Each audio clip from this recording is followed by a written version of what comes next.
Hello, everyone. I'm Jason Tokarski. And I'm Megan McGurman. Welcome to For the Love of Health, brought to you by ChristianaCare. It is officially summertime, which means pool days, beach weekends, barbecues, all top of mind.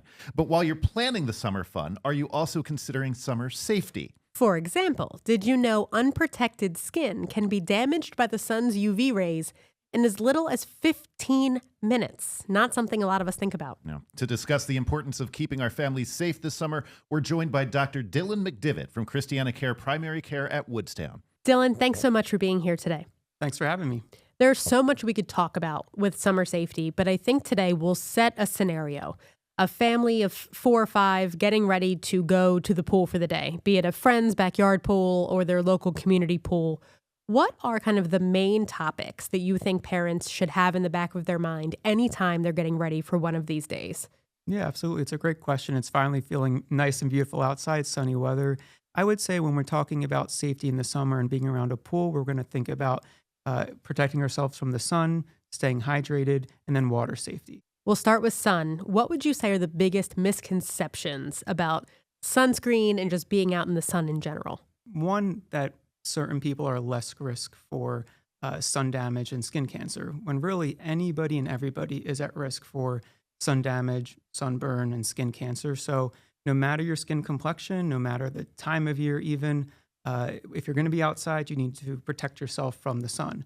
I would say additionally, when we are going outside and we notice there's more cloud cover, we still need to protect ourselves from the sun. Up to 80% of the radiation from the sun will penetrate those clouds, so we can still get a sunburn on those cloudy days. And then lastly, I think historically people would think that a tanned complexion is a sign of health, when quite the opposite. When we're getting a tanned complexion from sun exposure, it's really a sign of damage to the skin, and our body's trying to protect us from further damage. So the only way to really protect ourselves completely is to not go outside. But for people who want to kind of get a tan complexion, they should use the self-tanning products and not the UV radiation from the sun or the tanning booths. Are all sunscreens created equal, or should we be looking at specific products at the store? So the short answer is no, they're definitely not all created equally. When picking out a sunscreen for yourself or your family, you're going to want to have a sunscreen that is a broad spectrum protection, one that is of an SPF 30 or greater, and one that is water resistant. In terms of the broad spectrum, we want a sunscreen that protects us from both UVA and UVB radiation. Those are the radiation that comes from the sun that can cause skin damage and skin cancer, as well as signs of aging and fine lines and wrinkles. So you want broad spectrum to protect us from both A and B. In terms of SPF, it should be SPF 30 or greater. There is a misconception that the higher the SPF, the longer you can be out in the sun before reapplying, which really isn't true. No matter what your SPF is, you still want to reapply vigilantly.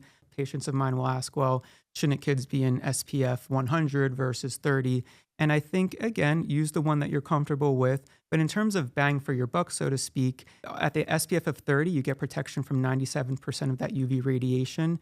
An SPF of 100 gives you 99%. So you're getting great coverage from the SPF of 30. And that SPF of 100 is not complete coverage from UV radiation. There is no way to completely protect ourselves from UV radiation outside.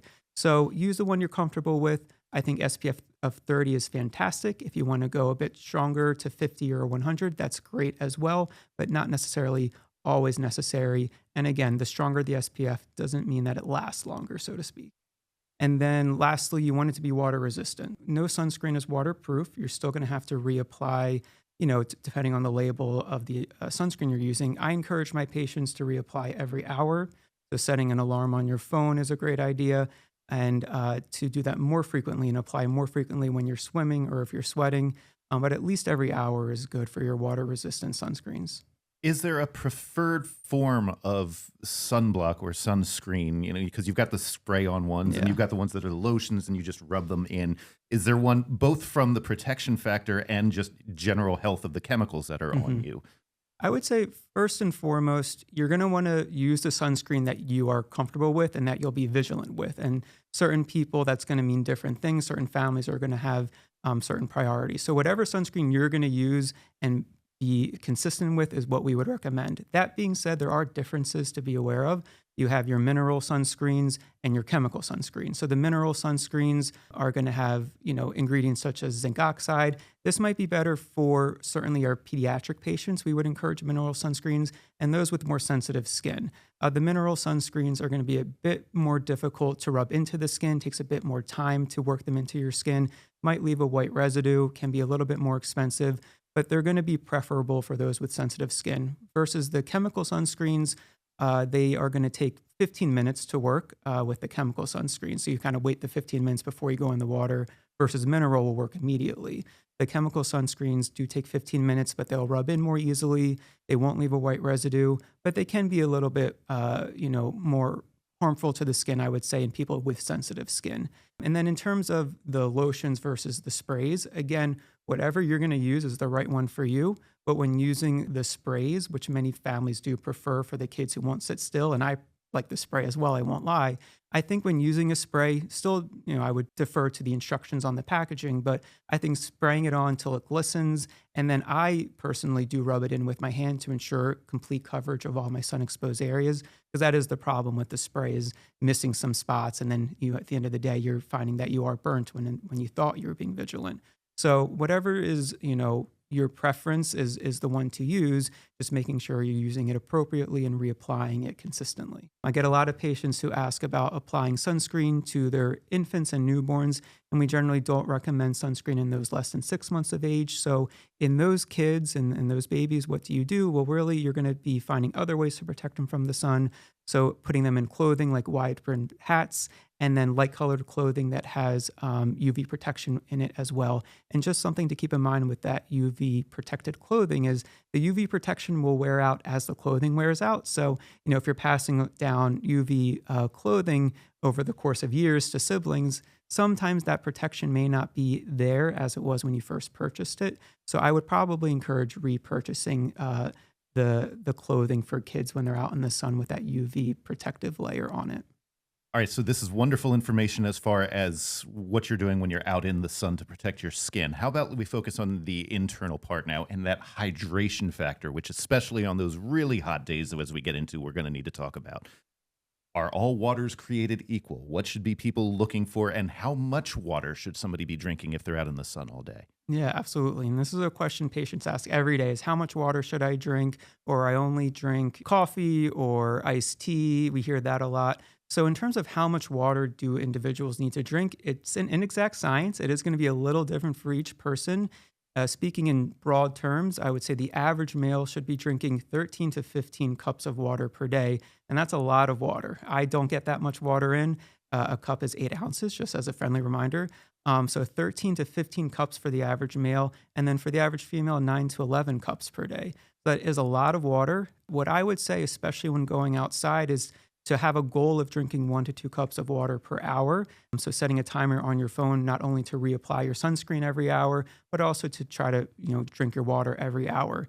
And all waters aren't necessarily created equal. A lot of people do ask about the sports drinks to replenish our electrolytes, and that can help with our hydration status.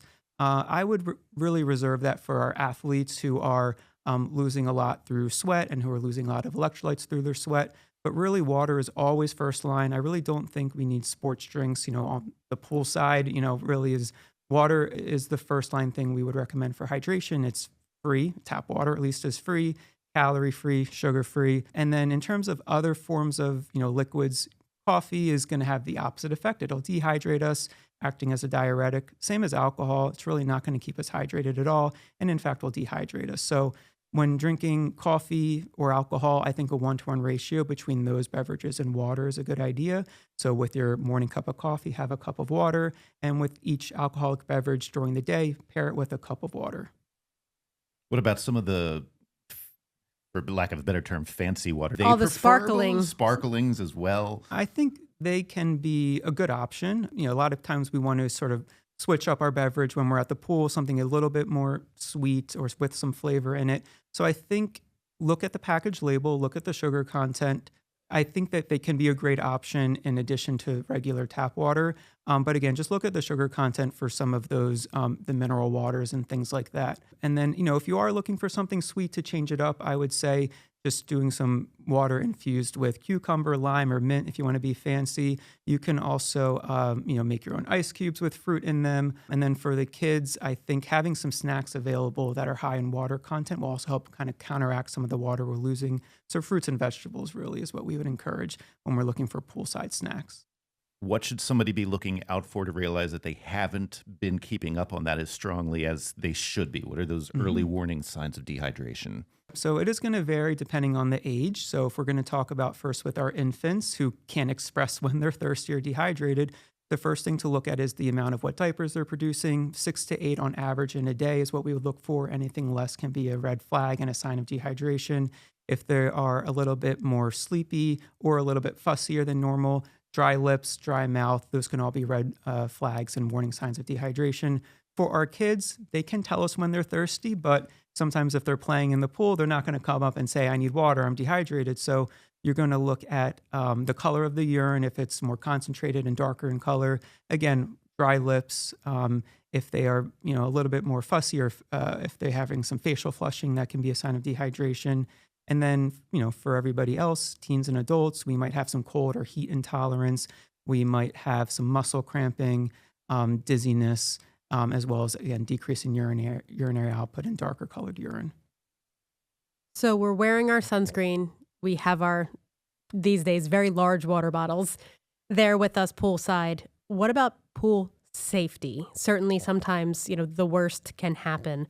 What are key takeaways you want every family to understand as they're getting ready for that pool day? Absolutely. So yeah, unfortunately, there are thousands of water-related incidents and deaths every year, and we can take some, precautions to certainly cut back and decrease that risk. I think for adults who have children or who have a pool in their backyard, I encourage people to look into CPR classes first and foremost. So cardiopulmonary resuscitative courses. It's a skill you want to have. You never want to use it or have to use it, but if you can use it in that situation, you can save a life. So looking at the American Heart Association website for local courses. But outside of CPR courses, having a barrier around your pool, so a fence at least 4 feet height, and then a latch on that fence that's outside of arm's reach of children is important.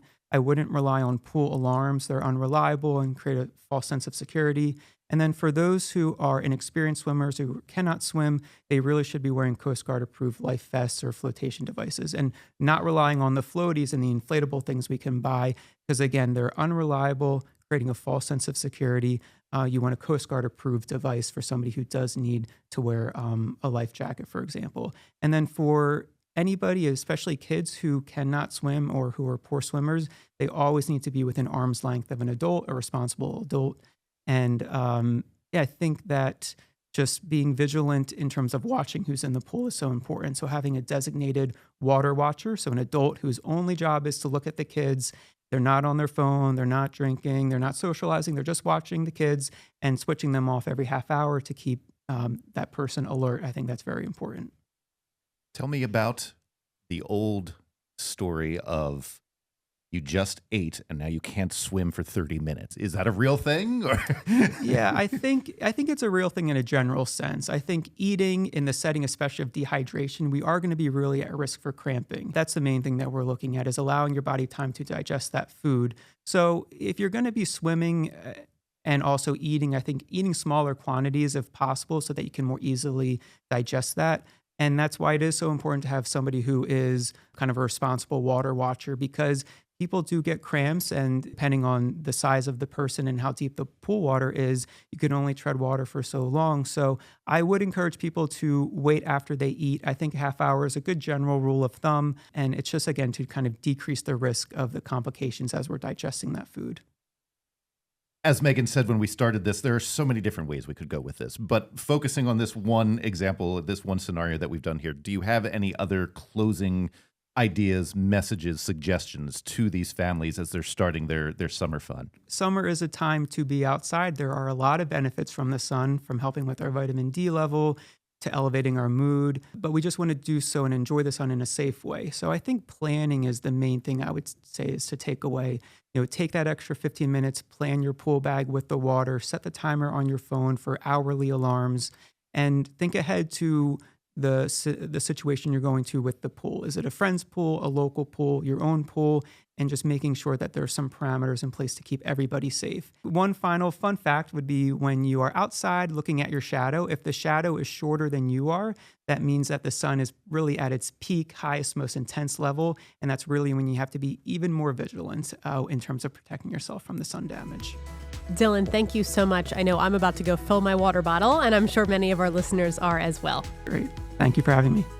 Check out the show notes for today's episode for more information on summer safety and to learn more about ChristianaCare's primary care providers. You can always keep up with For the Love of Health on social media. Just search ChristianaCare on your favorite platform. We'll be back in 2 weeks with another great conversation. Until then, thanks again for joining us. For the love of health.